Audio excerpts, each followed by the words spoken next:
السلام علیکم جی. اگر آپ دنیا کی عالمی ایویشن انڈسٹری دیکھیں تو کہا یہ جاتا ہے عالمی معیار کے مطابق کہ جو جہاز ہوتا ہے، خاص طور پہ بڑا جہاز جیٹ، جیسے بوئنگ 777 ہے، 757 ہے، 767 ہے، 730 ہے، ٹھیک ہے، مطلب 737 ہے. ہاں، تو یہ جو جتنے بھی 737 بہت زیادہ استعمال کیا جانے والا جہاز، چھوٹا جہاز ہوتا ہے، میرا خیال 100 لوگ اس میں بیٹھتے ہیں، تو چھوٹی ڈیسٹینیشن میں وہ بڑا کام آتا ہے. کہا جاتا ہے کہ ان کا جو فریم ہوتا ہے جس کے اوپر پورا جہاز بلڈ کیا جاتا ہے، وہ جو انجر پنجر جو ہوتا ہے، ٹھیک ہے، تو اس کی عمر جو ہوتی ہے وہ 50 سال ہوتی ہے. تو 45 سال میں اس کو ریٹائر کر دینا چاہیے. وہ تو ٹھیک ہو گیا، لیکن ایک اس کا مڈ لائف اپ ڈیٹ بھی ہوتا ہے. میں پہلے بھی اپنے ایک ولاگ میں عرض کر چکا ہوں. مڈ لائف اپ گریڈ جو اس کا ہوتا ہے وہ ڈپینڈ کرتا ہے جو کمپنی اس کو چلا رہی، جو ایئر لائن اس کو چلا رہی ہے. کئی ایئر لائنز جو ہے نا، وہ یہ طیارہ جو ہے اس کا مڈ لائف آپ کئی تو ریٹائر ہی کر دیتی ہیں نا. جو بڑی بڑی ایئر لائنز ہیں، امیر ایئر لائنز ہیں، جیسے قطر ایئر ہو گئی، ایمریٹس ہو گئی، یہ تو 12 سے 22 سال اس کی سروس لیتے ہیں اور اس کو ریٹائر کر دیتے ہیں اور بیچ دیتے ہیں، یا جس لیزنگ کمپنی سے انہوں نے لیز کروائی ہوتی ہے اس کو واپس کر دیتے ہیں کہ پائن بس یہ آپ لے لیں. وہ پھر لیزنگ کمپنی کیا کرتی ہے، وہ اس کو وہاں سے لیتی ہے، اور یہ ہماری جو پی آئی اے ہو گئی یا اس طرح کے چھوٹے ممالک کی جو چھوٹی ایئر لائنز ہیں ان کو دوبارہ لیز کر دیتی ہے. اور نئی ایئر لائنز جو ہے وہ انہیں کہتی ہے فلانا طیارہ خرید کے ہمیں لیز کر دے، وہ ان کو لیز کر دیتی ہے. تو یہ تو ایک ہو گیا دوسرا مسئلہ. لیکن پاکستان کے اندر آج تک جتنے بھی ماشاءاللہ لگے ہیں، میں نے آپ کو پہلے بھی شاید عرض کیا تھا کہ اسے بھی یہ نارملی آتے ہیں 10 سال کے لیے، اور 4 ماشاءاللہ ہیں، چاروں کا تجزیہ کریں گے، یہ 10 سال کے لیے آتے ہیں. لیکن ان کا مڈ لائف اپ ڈیٹ جو ہے وہ آ جاتا ہے پہلے 2 سے 2.5 سال کے دوران. کیوں؟ ہاں، یہ جو ٹیک اوور کرنا ہوتا ہے یہ کلے بندے کا کام نہیں ہوتا، یعنی اکیلے آدمی کی کاروائی نہیں ہوتی. ایک گروپ جو ہوتا ہے، مطلب کہ گروپ کی صورت میں حملہ آور ہوتے ہیں، ٹھیک ہے، لیکن ہوتا یہ چھوٹا سا گروپ ہے. اب ظاہر ہے کہ ایک بندے کو انہوں نے آگے کیا ہوتا ہے، باقی تینوں پیچھے سے کاروائی ڈال رہے ہوتے ہیں. اچھا، ٹیک اوور ہو جاتا ہے، پھر جناب اس کے بینیفٹ انجوائے کیے جاتے ہیں. اب وہ جو ایک بندے کو آگے کیا ہوتا ہے نا، اب یہ اس کے ساتھ سیگا واحد میں بھی مخاطب ہوتے ہیں، تو تڑاق بھی کرتے ہیں، کیونکہ ایک ہی بیچ کے لوگ ہوتے ہیں. تو وہ جو ہے وہ صاحب جو ہوتے ہیں وہ ان کو آگے کیا جاتا ہے، اور باقی جو 3 ہیں یا 4 ہیں وہ پیچھے، 5 جتنے بھی ہوں گے، 5 6 7 8 جتنے بھی ہوتے ہیں وہ پیچھے ہو جاتے ہیں. اب ان کو نا وہ جو 3 4 5 6 7 8 لوگ جو ہے نا، وہ جو صاحب ہوتے ہیں جن کو آگے کیا جاتا ہے، ان کو وہ کھلنا شروع ہو جاتے ہیں. کیونکہ یہ لوگ جو ہوتے ہیں یہ مختلف معاملات، بھائی ہم نے کیا ہے نا، تو ہم نے کیا کا جو ہوتا ہے نا، اس کے نتیجے میں یہ لوگ بہت سارے معاملات کے اندر اپنی منمانیاں شروع کر دیتے ہیں، جو کہ اس میں کہہ رہا ہوں، چلے گستاخی معافی، کو کے دوران تو وہ ٹھیک تھے، کیونکہ وہ اپنے طور پہ ڈیسیژن لے رہے تھے اور معاملات کو سیٹل کرتے جا رہے تھے. لیکن اب وہ ہو گیا، مکمل ہو گیا. اب اس کے بعد ملک کو چلانا بھی تو ہے نا، معاملات بھی تو ہیں. تو اب اس کے اندر یونٹی آف کمانڈ چاہیے، اور یہ لوگ جو ہوتے ہیں وہ یونٹی آف کمانڈ کے اندر وہ پھڑا ڈال رہے ہوتے ہیں. تو پھر پہلے 3 سال جو ہوتے ہیں وہ اس مارشل لا لگانے والے آمر کو لگ جاتے ہیں اس کے اندر کہ وہ ان لوگوں کو کہ ریٹائر ہونے کا انتظار کریں. مطلب اگر ہم ایوب خان کی بات کر لیں تو 56 میں ماشاء اللہ تو موصوف نے لگا لیا تھا.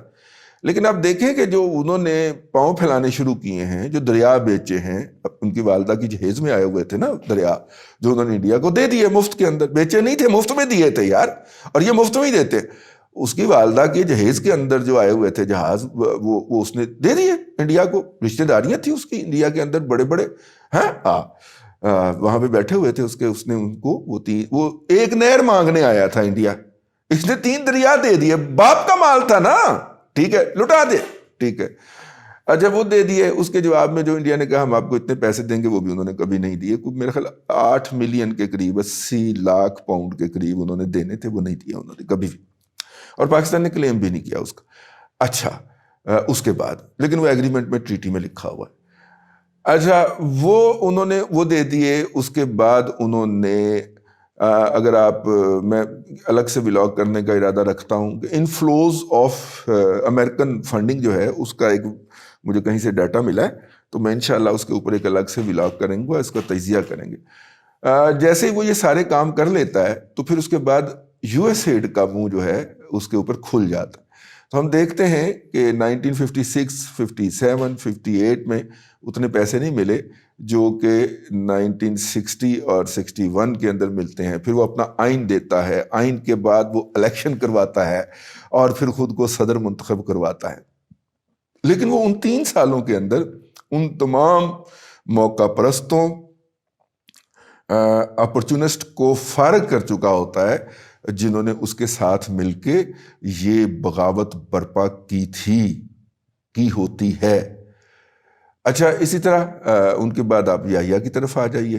یحییٰ صاحب نے بھی جو تھا وہ ان کو کیا, اور کرنے کے بعد پھر سب سے پہلے انہوں نے جہاں پہ سول ملازم فارغ کیے بہت سارے کرپٹ کہہ کے, اس کے ساتھ ساتھ انہوں نے اپنے بھی بندے جو تھے وہ ادھر ادھر کیے. لیکن وہ اس پروسیس کے دوران ہی مارے گئے کیونکہ ان کا خیال تھا کہ میں صدر منتخب ہو جاؤں گا اور یہ جو نئی پارلیمنٹ بنی ہے میں اس کا اجلاس اس وقت تک نہیں بتاؤں گا جب تک کہ یہ مجھے ان رائٹنگ لکھ کے نہیں دیتے کہ پہلے اجلاس میں پہلے مجھے صدر منتخب کیا جائے گا. اور اب وہ اس بنیاد کے اوپر دونوں کو دھمکیاں لگاتا رہا. مجیب الرحمان کے پاس چونکہ میجورٹی تھی, اس کے پاس کنوینئنس بھی تھا کہ وہ فزیکلی بہت دور تھا اور فوجی آپریشن وہاں پہ ناکام ہو گیا تھا, لہٰذا انہوں نے آزادی کا اعلان کر دیا. یہ شخص پھر بھی آئین دینے کی کوشش کرتا رہا. یا یہ خناس ہوتا ہے نا, جیسے آج کل وہ طارق خان خٹک صاحب جو ہے وہ جو امریکیوں کے سمدھی ہیں, وہ آج کل ان کو بڑا خناس آیا ہوا ہے نا, ٹھیک ہے نا. یار کیا کہے اندھا, یار میرا مطلب ہے کہ چھوڑیں یار اس بات کو. دکھ ہوتا ہے, تکلیف ہوتی ہے یہ تانا دیتے ہوئے یا یہ بات کرتے ہوئے, لیکن کوئی بندے کو شرم بھی تو کر لینی چاہیے نا, ٹھیک. اچھا وہ جناب آگے آ جائیں آپ ضیاء الحق صاحب کی طرف. ضیاء الحق صاحب نے جنرل چشتی اینڈ کمپنی کا کیا حشر کیا. جنرل چشتی صاحب ویسے زندہ ہے آج کل. جنرل چشتی کا کیا حشر کیا اور ان تمام لوگوں کو ہٹا دیا. اور جب یہ ہٹائے جانے لگے تو راوی ہیں ایک کتاب کے حوالے سے, جناب حضرت وجاہت مسعود صاحب راوی ہیں کہ انہوں نے کہا کہ سر وہ آپ نے تو کہا تھا کہ اکٹھے آئے ہیں تو اکٹھے جائیں گے.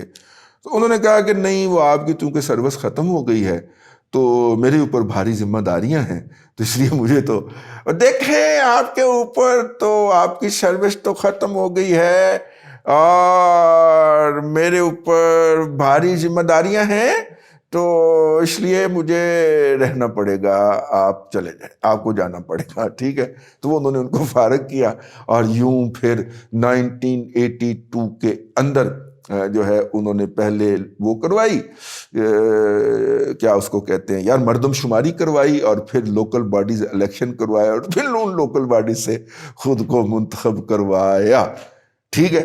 یہ مڈ لائف اپ ڈیٹ ان کا تھا. اسی طرح ان کی بات کر لیں حضرت قبلہ پرویز مشرف صاحب کی. شیخ پرویز مشرف جن کو ہم نے اپنے سامنے آنکھوں کے سامنے, ان گناہگار آنکھوں کے سامنے شیخ رشید جیسے مراسی کو اسے سید بناتے ہوئے سنا. تو چلو شیخ بھی تھے عرب سے ہی آئے ہوئے تھے نا, شیخ صاحب کوئی گال نہیں, مانڈ کے رکھو, ٹھیک ہے. تو شیخ صاحب نے اسے سید بنا دیا, سید بادشاہ بنا دیا. تو اس کے بعد تو پھر آپ کو پتہ ہے نا کہ سید بادشاہ کی شان کے اندر گستاخی تو بلاسفہمی ہو جاتی ہے. تو موصوف نے بھی جنرل عثمانی اینڈ کمپنی کے ساتھ جو کچھ کیا, جن کی ایروگنسی نہیں تھی, اور بعد میں موصوف جو تھے کراچی میں ایک گاڑی میں ہارٹ اٹیک سے مردہ پائے گئے. چھوڑیں اس بات کو, جو اللہ کے پاس چلا جائے اس کے بارے میں کیا کہنا, لیکن ایروگنس بہت تھی اس بندے.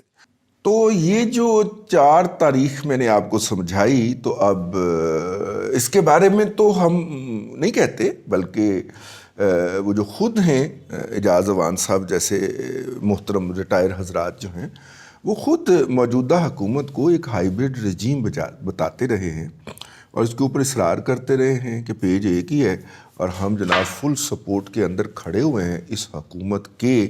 اور ان کے اس بار بار کے اصرار اور پروپیگنڈے کے باوجود ہم نے اس کے اوپر اعتبار کر لیا، اور اب جب ان کو یاد دلانے کی کوشش کرتے ہیں تو اب وہ کہتے ہیں کہ نہیں نہیں نہیں نہیں نہیں نہیں نہیں، وہ نہیں ہے، وہ آپ کو یاد ہی ہے نا وہ مچھیرے والا لطیفہ، کہ نہیں اب آدھا انعام ہمارا نہیں ہے۔ تو اب تو مطلب کہ ہم دیکھ رہے ہوتے ہیں، تکلیف ہوتی ہے جتنی ایروگنس اور جتنے دھڑلے کے ساتھ وہ اس رجیم کو اون کرتے تھے، اب اتنی ہی معذرت کے ساتھ وہ اس کو ڈسون کرتے ہیں۔ لیکن بہرحال اگر وہ ہے رجیم، کیونکہ آئین کے اندر بہت ساری تبدیلیاں ہو گئی تھیں مشرف صاحب کے جانے کے بعد، تو اب مارشل لا لگانے کی ہمت نہیں پڑتی کسی کو، تو انہوں نے کہا کہ اس کے لیے یہ آلٹرنیٹو نکالا جائے کہ سامنے ایک ایسا کٹھ پتلی بٹھا دیا جائے کہ ساری گالیاں وہ ریسیو کرے۔ اب کٹھ پتلی جو چلا کے نکلا ہے وہ کہنا ہے ٹھیک ہے، تو اب پھر گالیوں کا رخ بھی اس طرف ہونا ہے، نفرت کا رخ بھی اس طرف ہونا ہے، بغاوت کا رخ بھی اس طرف ہونا ہے، تو اب وہ ہو رہا ہے۔ تو اگر یہ ہے ہائیبرڈ رجیم اور ایک اور yet another fifth martial law ہے اس ملک کے اندر، تو پھر وہ اپنے انہی کے اوپر جائے گا، انہی خطوط کے اوپر جائے گا۔ اور وہ خطوط کیا ہیں کہ 2.5 سے 3 سال کے بعد ایک مڈ لائف اپ ڈیٹ ہوتا ہے، اور مڈ لائف اپ ڈیٹ کی سچویشن آ گئی ہے۔ یہ اسی کا نتیجہ تھا کہ کسی کو پشاور ٹرانسفر کیا گیا، آپ سنا ہے کہ وہاں سے بھی کہیں آگے بھجوا دیا گیا ہے، تو یہ پشاور ٹرانسفر کیا گیا، اور کچھ کو کہیں اور بھیجا گیا، کچھ کو نوکری سے بھی نکالا گیا، وہ عدالتیں چڑھے تو ہمیں پتہ چلا۔ تو یہ مڈ لائف اپ ڈیٹ ہے، اور اس کے بعد پھر اگلے 5 سے 8 سال جو ہوتے ہیں وہ بڑے سکون سے وہ صاحب جو ہیں گزار کے جاتے ہیں۔ اسی لیے اب ایک اور ایکسٹینشن کی باتیں شروع ہو گئی ہیں، تو اب دیکھیں میں اس کی صورتحال کیا نکلتی ہے۔ لیکن میں نے کہا کہ اس حوالے سے ذرا تھوڑا سا یاد دہانی کرواتی چلے، باتیں تو ساری پرانی ہی ہیں اور پرانی ہی ہوتی ہیں، لیکن اصل میں ان باتوں کو نکال کے ایک خاص ترتیب سے لگ کے جب آپ کو نتیجہ نکالتے ہیں تو پھر آپ کو وہ والا ڈپریشن نہیں ہوتا جو اس وقت پاکستان کے اندر انٹلیکچول لیول کے اوپر پایا جا رہا۔ اللہ آپ کو آسانیاں عطا کرے اور آسانیاں خلق خدا میں تقسیم کرنے کی توفیق عطا کرے۔